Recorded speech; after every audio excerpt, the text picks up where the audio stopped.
ব্যক্তিৰ আলোকচিত্ৰ দেখুৱাম আমি এই মুহূৰ্তত এগৰাকী চালক পেছাত তেওঁ এগৰাকী চালক নাম তেওঁৰ হৈছে নেকিব আলী আজিৰ দিনটোত চালক নেকিব আলী অধিকভাৱে চৰ্চিত হৈছে কাৰণ দেৰগাঁৱৰ যি ভয়ংকৰ পথ দুৰ্ঘটনা সেই ঘটনাটোৰ সৈতে নেকিব আলী নামৰ এগৰাকী চালকৰ এটা খবৰ অধিকভাৱে চৰ্চিত হৈছে তিনি ব্যক্তিৰ প্ৰাণ বচোৱা চালক নেকিব আলীৰ কথাৰে শীৰ্ষক এই খবৰ আজি আপোনালোকৰ বাবে একমাত্ৰ ইশান নিউজে লৈ আহিছে এক্সক্লুসিভ সতীৰ্থ সাংবাদিক দীপক হাজৰিকাই প্ৰেৰণ কৰিছে খবৰ এই খবৰত আছে এইগৰাকী চালক নেকিব আলীয়ে দেৰগাঁৱৰ বালিজানৰ সেই ভয়ংকৰ পথ দুৰ্ঘটনাগ্ৰস্তৰ কাষত ভগৱান হিচাপে যেন এক প্ৰকাৰ থিয় দিছিল দেৱদূত হৈ পৰিছিল সেই মুহূৰ্তত এইগৰাকী চালকে কাৰণ তিনিগৰাকীকৈ ব্যক্তিৰ প্ৰাণ বচাইছিল কেনেকৈ বচাইছিল হবিয়েক আমি আপোনালোকক জনাব বিচাৰিছো আজিৰ দিনটোত আটাইতকৈ এটা ভাল লগা খবৰ সঁচাকৈয়ে তিনিজনৰ প্ৰাণ বচাই চৰ্চাত চালক নেকিব আলী বালিজানত দুৰ্ঘটনাগ্ৰস্ত সকলৰ বাবে ভগৱান স্বৰূপ হৈ পৰিছিল এইগৰাকী চালক নেকিব আলী সকলোৱে এখেতক দিয়ক সেল্যুট দেৰগাঁৱৰ নেকিব আলীৰ মানৱতাৰ কাহিনীয়ে চুই আপোনাৰ হৃদয় নেকিব আলীৰ বাবে এই খবৰটি আপোনালোকে যিমান পাৰে সিমান শ্বেয়াৰ কৰক বালিজানত সংঘটিত হোৱা পথ দুৰ্ঘটনাত দেৱদূত হৈ সেই দুৰ্ঘটনাগ্ৰস্তৰ কাষত থিয় দিছিল নেকিব আলীয়ে আনলৈ বাট নাচাই নিজে বাছখনৰ পৰা উদ্ধাৰ কৰিছিল এজনৰ পাছত আন এজন আহতক ব্যক্তিগত তেওঁৰ বাহনখনত তিনিজনকৈ লোকক উদ্ধাৰ কৰি লৈ গৈছিল যোৰহাট মেডিকেল কলেজলৈ আৰু এগৰাকী বৃদ্ধাক উদ্ধাৰ কৰি গাড়ীত উঠাবলৈ লওঁতেই এই বৃদ্ধাগৰাকীৰ নেকিব আলীৰ হাততেই মৃত্যু হৈছিল নেকিব আলী নামৰ এইজন ব্যক্তিৰ মানৱতাক আপুনি সেল্যুট নিদি নোৱাৰিব আজিৰ দিনটোৰ সঁচাকৈ আটাইতকৈ ভাল লগা খবৰ নেকিব আলী যিগৰাকী চালকৰ বাবে তিনিগৰাকীকৈ ব্যক্তিৰ প্ৰাণ বাছিল বৰ্তমান সময়ত তেওঁলোক জীৱিত অৱস্থাত আছে এইগৰাকী নেকিব আলী দেৰগাঁৱৰ এটা প্ৰান্তৰে এইগৰাকী ব্যক্তি যিটো সময়ত দেৰগাঁৱৰ সেই অভিশপ্ত দুৰ্ঘটনাটো সংঘটিত হৈছিল সমগ্ৰ অসমবাসীৰ বাবে 3 জানুৱাৰী 2024 দিনটো দেৰগাঁৱৰ সেই ঘটনাটোৰ বাবে সমগ্ৰ অসমবাসীৰ বাবে এটা অভিশপ্ত দিন হৈ পৰিছিল বা এটা ভয়ংকৰ দিন হিচাপে কলা দিন হিচাপে পৰিগণিত হৈছিল সেই দিনটোতে কিন্তু ঘটনাগ্ৰস্তৰ কাষ ভগৱান যেন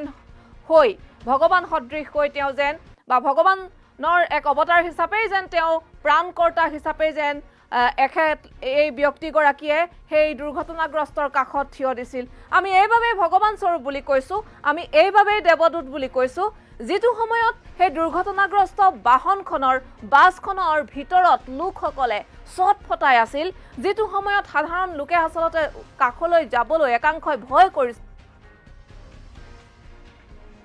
এনে সময়তে এই সাহসী এইগৰাকী নেকিব আলীয়ে চালক নেকিব আলীয়ে কিন্তু এনে ধৰণে এই ব্যক্তিসকলক বচাবৰ বাবে নিজৰ বাহনখনতে তেওঁ এজনৰ পিছত আন এজন দুৰ্ঘটনাগ্ৰস্তক উঠাই লৈ গৈছিল যোৰহাট মেডিকেল কলেজলৈ আমি বিভিন্ন সময়ত বহু খবৰ আমি আপোনালোকৰ বাবে লৈ আহো কেতিয়াবা চালকৰ ভুলৰ বাবে বিভিন্ন দুৰ্ঘটনা সংঘটিত হোৱাৰ খবৰ আমি লৈ আহো কেতিয়াবা একাংশ চালক যাত্ৰীৰ মাজত বহু খবৰৰ মাজতে এজন হসাকৈ চালকৰ খবৰ আমাৰ হাতত আহি পৰিছে যিগৰাকী চালকৰ নাম নেকিব আলী যিগৰাকী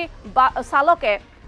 এই বাহনখন যেতিয়া দুৰ্ঘটনাগ্ৰস্ত হৈছিল এই দুৰ্ঘটনাগ্ৰস্ত লোকসকলক কেনে ধৰণে উদ্ধাৰ কৰি জীৱন জি উঠিবলৈ তেওঁ যথেষ্ট যি সহায় কৰিছিল হেয়া হসাকৈ সেই খবৰ সমগ্ৰ অসম জুৰি চৰ্চিত হৈছে দেৰগাঁৱৰ নেকিব আলীৰ নাম আমাৰ সতীৰ্থ সাংবাদিক দীপক হাজৰিকা তেওঁৰ হৈতে উপস্থিত আছে আমি এই মুহূৰ্তত সেই প্ৰতিবেদন আগবঢ়াম দেৰগাঁৱৰ বালিজানত যি ভয়ংকৰ দুৰ্ঘটনা সংঘটিত হল সেই ভয়ংকৰ দুৰ্ঘটনাৰ চাঞ্চল্য বা সেই ভয়ংকৰ দুৰ্ঘটনাৰ আঘাত ৰাজ্যবাসীয়ে এতিয়াও পাহৰিব পৰা হোৱা নাই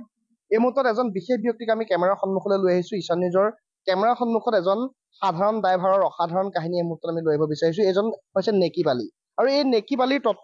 তৎপৰতাৰ বাবেই এই ভয়ংকৰ দুৰ্ঘটনাত পুনৰ জীৱন ঘূৰাই পালে তিনিগৰাকী ব্যক্তিয়ে এই গাড়ীখনতে এই ব্যক্তিগত বাহনখনতেই তিনিগৰাকী ব্যক্তিক এইজন নেকিব আলী নামৰ এজন ব্যক্তিয়ে নিজৰ গাড়ীখনত উঠাই যোৰহাট মেডিকেলত তেওঁ ভৰ্তি কৰিছিলগৈ ততাতৈয়াকৈ আৰু এগৰাকী ব্যক্তিক তেওঁ এখন গাড়ীত উঠাব বিচাৰিছিল যদিও ঘটনাস্থলীতে মৃত্যুৰ মুখত পৰিছিল কিন্তু তিনিগৰাকী ব্যক্তিয়ে জীৱন ঘূৰাই পালে এইজন নেকিব আলীৰ বাবে আমি পোনপটীয়াকৈ আমি কথা পাতিম আপোনাৰ যি মহানুভৱতা বা আপোনাৰ যি মহান কৰ্ম তাৰ কাৰণে আপোনাক আমি আন্তৰিক ধন্যবাদ জ্ঞাপন কৰিছো কেনেকে হৈছিলে ঘটনাটো আপুনি কেনেকে গম পাইছিলে ৰাতিপুৱা 4টা পিছত গম পাওঁ ঘটনাটো 4টা পিছত যেতিয়া ডাঙৰকৈ শব্দ এটা হয় শব্দ হোৱাৰ পিছত আমি ওলাই যাওঁ দেখো যে এখন ট্ৰেভেলাৰ হয় সৰু ডাঙৰ গাড়ী ষ্টাৰ বাছ আছিলে মই লগালগ গাড়ীখন লৈয়ে ওলাই যাওঁ ওলাই যোৱাৰ পিছত আপোনাৰ দেখো যে মানুহ বহুত মৰিছে আৰু ধৰি লওক 9-10জন মান তাৰ পৰা মই 3গৰাকী মানুহ লৈ যাওঁ নিজৰ গাড়ীতে উঠাই তো তাৰে 2গৰাকী মাইকী মানুহ আছিলে এগৰাকী মতা মানুহ আৰু আপোনাৰ বৃদ্ধ আইতা এজনী আছিলে মই গাড়ীত উঠাব নাপালো তেখেত তাতে ঢুকাল মানে বৃদ্ধগৰাকী মৃত্যু হৈছে তেতিয়া আপুনি উঠাব লওঁতে ঢুকালে তেখেত তাতে মানুহ অলপ আছিলে বহুত মানুহ আছিলে ধৰি লওক উঠালে তেনেকে বহুত মানে এম্বুলেঞ্চতো তেনেকে নিছিলে 3খন মানে এম্বুলেঞ্চ আহিছিলে কিন্তু এম্বুলেঞ্চত মানে সেইকেইজন ব্যক্তি উঠাইছিলো এম্বুলেঞ্চত উঠাই মেলি লোৱাৰ পিছত যেতিয়া এম্বুলেঞ্চত জেগা নাই বুলি ক'লে তেতিয়া মোৰ গাড়ীখনত মই উঠাই লৈছিলো যোৰহাট মেডিকেলতো তেখেতলোকে পতাপত নমালে নমাই মেলি ক'লে আপুনি আকৌ যাওক যদি পাৰে আৰু মানুহ লৈ নাম আপুনি আকৌ আহিবলৈ ইয়াতে নিবলৈ আহিলো মই অহাৰ পিছত দেখিলো যে ইয়াত নাইকিয়া মানুহ অকল ডেড বডি কেইজন পৰি আছিলে 4-5জন কিন্তু তেতিয়াতো সেই দুৰ্ঘটনাটো হোৱা সংঘটিত হোৱা বুলি গম পাই বহুত গাড়ী আহিছে ইয়ালে বা বহুত ব্যক্তি চাবলৈ আহিছে কোনো ব্যক্তি তেনেকুৱা আগবাঢ়ি অহা নাই মেলা লিখিয়া হৈ গৈছিলে ধৰি লওক গাড়ী মানুহ তাৰ মাজতে ধৰি লওক আপোনাৰ বহুত মানে টানা টানি কৰিছে উঠাই আহিছে কোনোবাই হেৰি কৰিছে এইখিনি আপোনাৰ আবেদ বুলি কয় এজন ল'ৰা তেখেতো গাড়ীৰ ভিতৰৰ পৰা মানুহ আইতাগৰাকী আপুনি নিজ হাতে উঠাই আনি মই তলত থলো থৈ মোৰ গাড়ীখন ঘূৰাই মেলি নেক্সট বাৰ আপোনাৰ উঠাব নোৱাৰোতে আইতাগৰাকী ঢুকালে মই চকুকেইটা মুদিয়াই দিলো 3গৰাকীক আমি লৈ পেলাই যোৰহাট গলো হয় এয়াই হৈছে মানৱতা মই ব্যক্তিগৰাকীক দেখুৱাইছো এয়া হৈছে নেকিব আলী দেৰগাঁৱৰ বালিজানৰ আৰু এই ব্যক্তিগৰাকীৰ তৎপৰতাৰ বাবে 3জনকৈ লোকে জীৱন ঘূৰাই পাইছে আৰু সেই সময়ত আচলতে সেই ঘটনাস্থলীত এজন দেৱদূত হিচাপে যদি থিয় হৈছিল বুলি যদি আমি কওঁ ভুল কোৱা নহব আৰু এয়াই হৈছে মানৱতা আৰু আচলতে প্ৰচাৰৰ অভাৱত বা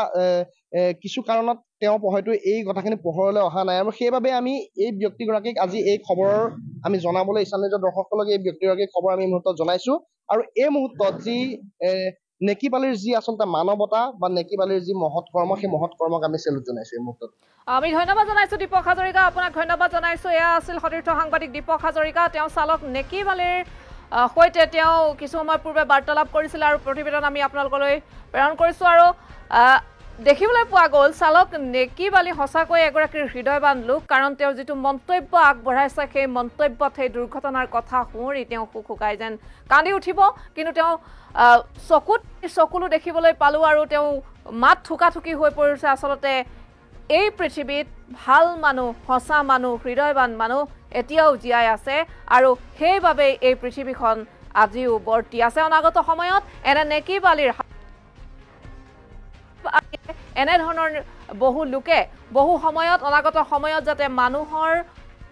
ভালৰ বাবে কল্যাণৰ বাবে কাম কৰে মানুহক যাতে সহায় কৰে মানুহে মানুহৰ যাতে মূল্য বুজি পায় এনেধৰণৰ আৰু বতৰা যাতে ঈশা নিউজৰ হাতলৈ আহে বা ঈশা নিউজলৈ আহে যাতে আমি আপোনালোকৰ বাবে এনেধৰণৰ ইতিবাচক বাৰ্তাসমূহ আমি সম্প্ৰচাৰ কৰিব পাৰোঁ তাৰে আশা কৰিছোঁ আৰু পুনৰবাৰ নেকিব আলীক আমি জনাইছোঁ চেল্যুট কাৰণ নেকিব আলী সঁচাকৈ সেই মুহূৰ্তত সেইসকল দুৰ্ঘটনাগ্ৰস্তৰ কাষত দেৱদূত হৈ যেন থিয় দিছিল আৰু যাৰ বাবে 3গৰাকীকৈ